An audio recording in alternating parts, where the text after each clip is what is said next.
Welcome traders, my name is Adam from Trade with Precision and welcome to IC Markets Market Commentary. Let's start off by having a look at the euro dollar on the weekly.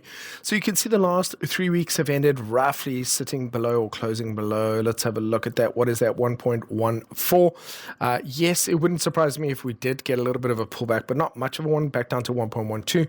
But for the most part, the dollar itself continues to remain weak as a result of the uncertainties around the current administration as well as the tariffs. So let's just have a quick look here. Dollar Swissie as well.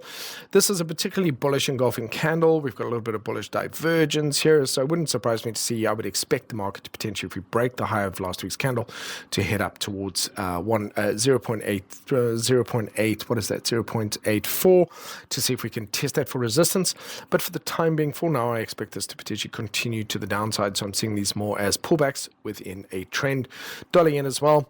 This week, we had a nice bearish candle. I beg your pardon, the week before last, this last week. Oh, what's wrong with me? We had a bearish candle forming here, and for exactly 4 now, I still am bearish on this, but I wouldn't be surprised to see us pulling back up a little bit further this week into this level here around about that 145 level and testing that for resistance. For now, my expectation is that the trend will still continue, maintain itself, and we're just within a pullback within that trend. Let's have a quick look at gold. So gold pulling back into the moving averages, producing a bullish candle. We just broke the high. So gold is slowing down. This behavior is not exactly a sign of strength. What I mean by that is that overall the trend for gold does appear to be relatively healthy, if a little bit overextended. So if we have a look at it from a monthly perspective, we're a little bit away from the moving averages. Having a look at it here on a weekly, we're potentially producing a bit of a wick here. We might see gold come down a little bit further.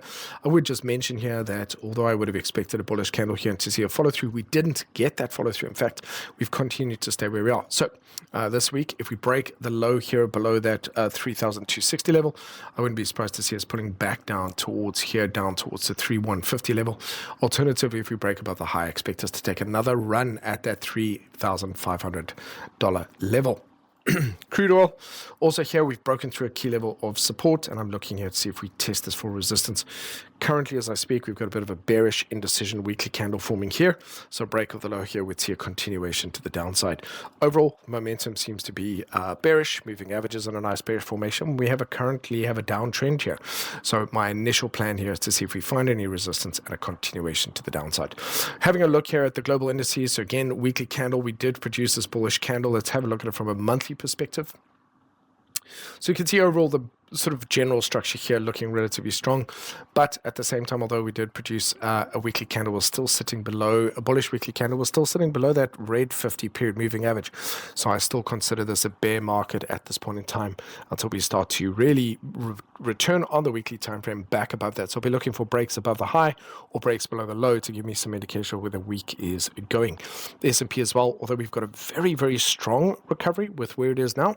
Excuse me, looking at how bullish that monthly candle is, just have a look at that. Very, very bullish, similar to what we saw in September. But the problem with that is that the market really does need to let off some of that steam. You could see that after September, we had a bit of a move up, but then we started to head down again. And we could very well see that this could end up being a very, very large bullish candle. But it makes it harder for that upside to be more normal. It's more likely we'll see a failed attempt to carry on. So we're also still below that 50 period on the weekly. Therefore, we are still technically in a bear market at this point in time, according to my personal criteria. This one interesting as well. Let's have a look. This is NASDAQ as well. You can see here, again, still below that 50 period moving average. We're not out of the woods yet is essentially what I'm saying. Let's have a look at the FTSE. FTSE here starting to break a little bit high. Again, go look at it from a monthly perspective. You can see how bullish that reaction is. To me, this is more of a sign of a potential possible bubble where the market is bouncing up. The bad news hasn't gone away. The tariff pressures haven't gone away. The uncertainty hasn't gone away, but the market is bouncing. So this behavior is much more akin to buying everything because it's at a discount rather than buying it because the risk has gone away. Okay, Bitcoin does indeed look quite bullish, but just note where it is. It's definitely sitting at a level of support and testing that for resistance. So again, I think this week, the question is going to be, can it break to that level? And so we're going to see this across the board. You can see for most of these charts, it's really a question of whether that weekly or monthly trend is ultimately going to play out. If we have a look at NVIDIA, finally, we are so far currently producing a bullish candle here in the monthly on the moving averages. Could this ultimately be, I would say, if this closes as a bullish candle, there could then be a setup for May for that to be a potential buying opportunity. But I really need to see where this closes. If it closes down as a red candle in the coming week, then that would tell me that this is not necessarily ready for a continued move to the upside. Tesla also showing a big break here, not really much higher than 300, for example. And if you look at it from a daily perspective, you'll see that the price action is actually stuck within a range. So for now, until it leaves that range, I'm going to treat it as still within the range, and therefore there's a possibility we could see a reversal to the downside. Finally, final one here being Apple. Again, look at it from a monthly perspective. Does indeed look bullish, but from a weekly perspective, it is still stuck below that 50-period moving average.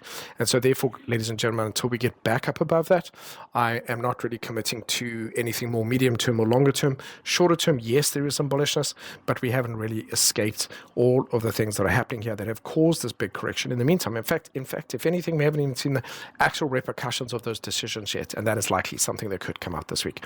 I'll leave you with that. And have a good week. Trade cautiously and reservedly. Thank you.